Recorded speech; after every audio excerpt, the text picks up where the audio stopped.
మీ business ఏదైనా మీ ఊర్లో promotion చేయాలంటే అది సుమన్ టీవీతోనే సాధ్యం. ఇప్పుడే సంప్రదించండి. గుంటూరు జిల్లా నుంచి 15 కిలోమీటర్లు వెళ్తే ప్రకృతి ఒడిలో ప్రశాంతంగా ఒదిగి ఉంటుంది అమీనాబాద్ అనే పల్లె. ఆ పల్లెకు ఆనుకొని ఉన్న ఒక చిన్న కొండపై కాలానికి అతీతంగా వెలుగుతూ ఉంది ఒక చారిత్రక దీపం. అదే శ్రీ మూలంకురేశ్వరి దేవి ఆలయం.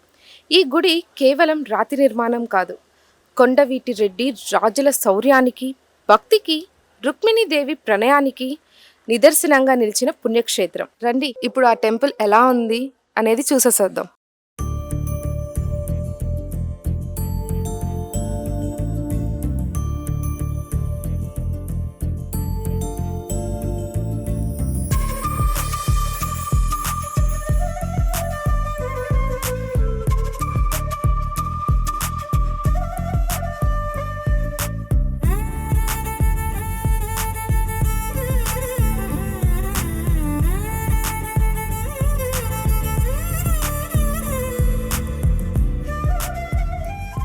నేటికి కొండపై ఆ తల్లి విశాలమైన నేత్రాలతో, పచ్చని ముఖముతో ప్రజలకి దర్శనమిస్తుంది. భయాలన్నీ పోగొట్టి అభయం ఇస్తుంది. ఈ తల్లి దర్శనం సర్వమంగళకరం, సర్వసిద్ధ ప్రదాయకం అని భక్తులు నమ్ముతారు. ప్రస్తుతం మనం ప్రధాన అర్చకులైన గడియారం అయ్యన్న శాస్త్రి గారితో మాట్లాడి ఈ గుడి యొక్క ప్రతిష్టతను, విశిష్టతను అడిగి తెలుసుకుందాం రండి. ఓం శ్రీ గురుభ్యో నమః. మహాగణాధిపతయే నమః. హరి ఓం. మూలాంకురేశ్వరీ దేవి నమః. హరి ఓం. ఈ గుడి గుంటూరు జిల్లా ఫిరంగిపురం మండలం అమీనాబాద్ గ్రామంలో వేయించేసి ఉన్నటువంటి మూలాంకురేశ్వరీ దేవి అమ్మవారి దేవస్థానము. ఇక్కడ ఈ అమ్మవారు కొన్ని సంవత్సరాల క్రితం స్వయంభూగా వెలిసినటువంటి అమ్మవారు. ఇక్కడ అట్లా వెలిసినటువంటి అమ్మవారికి కొండవీటి రెడ్డి రాజులు తమ యొక్క ఆరాధ్య దైవంగా పెట్టుకొని అమ్మవారికి ప్రతి పనిలోనూ కూడా పూజలు చేసుకొని ఇక్కడ అమ్మవారి దగ్గర నుంచే ప్రతి కార్యక్రమం కూడా మొదలు పెట్టుకునేవాళ్ళు అనమాట. అట్లా మొదలు పెట్టుకున్న తర్వాత కొన్ని సంవత్సరాలకి వాళ్ళకి ప్రతి పనిలో కూడా విజయం చేకూరిన దానికి చిహ్నంగా గుర్తుగా అమ్మవారి ఎండకి ఎండి వానకి తడిచిపోతున్నదని కొన్ని సంవత్సరాల క్రితం గుడిని నిర్మాణం చేశారు. తర్వాత 1377 సంవత్సరంలో అనవేమారెడ్డి గారు ఈ కొండవీడు ప్రాంతాన్ని పరిపాలన చేసినప్పుడు ఈ అమ్మవారిని దర్శించుకోవడానికి వచ్చారనమాట. అప్పటి నుంచి కూడా వాళ్ళు వాళ్ళ కులదైవంగా, వాళ్ళ ఆరాధ్య దైవంగా పెట్టుకొని అమ్మవారికి పూజలే నిర్వహించుకుంటూ ఉండేవారు కూడా.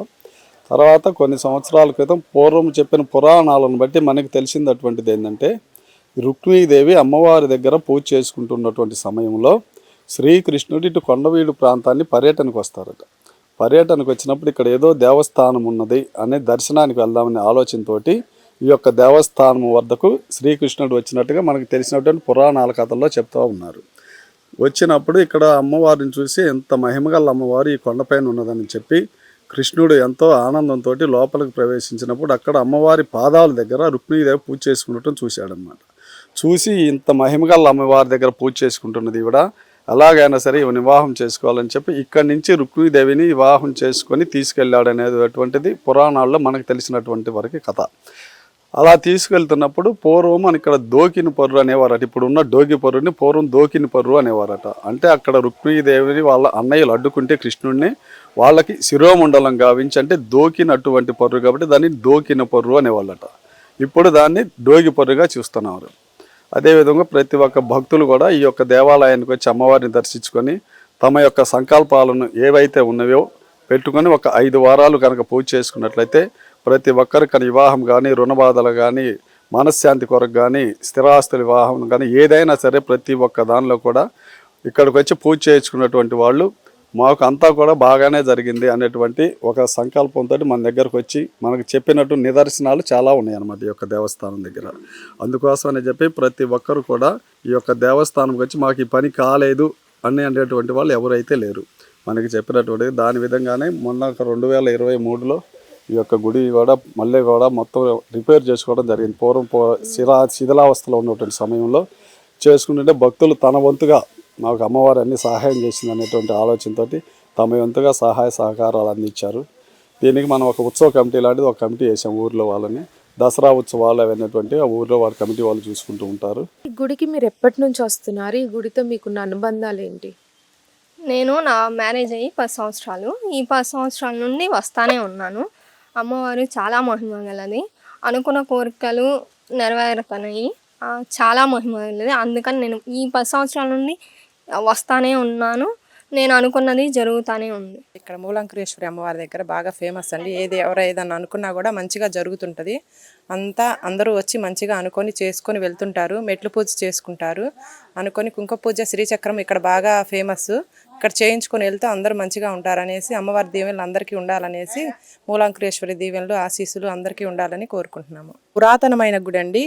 అమీనాబాద్ అనేసి ఇక్కడ ఊరు, పల్లెటూరులో అమ్మవారు శ్రీచక్ర రూపంలో వెలిశారనేసి ఒక నానుడి అండి. ఇంటి ద్వారా ఈ టెంపుల్కి వచ్చాము. చాలా చక్కగా ఉంది. బాగా కుంకుమ పూజ చేసుకున్నాం. సంతోషంగా, తృప్తిగా ఉంది మాకు కూడాను. అందుకని మా ఫ్రెండ్కి ధన్యవాదాలు చెప్తున్నాను ముందుగా. వీళ్ళు వచ్చిన వాళ్ళందరికీ ధన్యవాదాలు. అమ్మవారు చాలా మంచి జరుగుద్దనే నమ్మకంతో మేము వచ్చి ఈ కుంకుమ పూజ చేసుకున్నాము. అమీనాబాద్లో మూలాంకేశ్వరి అమ్మవారు ఉన్నారు. ఆమె దగ్గరికి పెళ్లి కాని వాళ్ళందరూ వచ్చిన పెళ్ళి అంటే అవుతుందని చెప్పేసి కొందరు చెప్తే అలా వచ్చాము.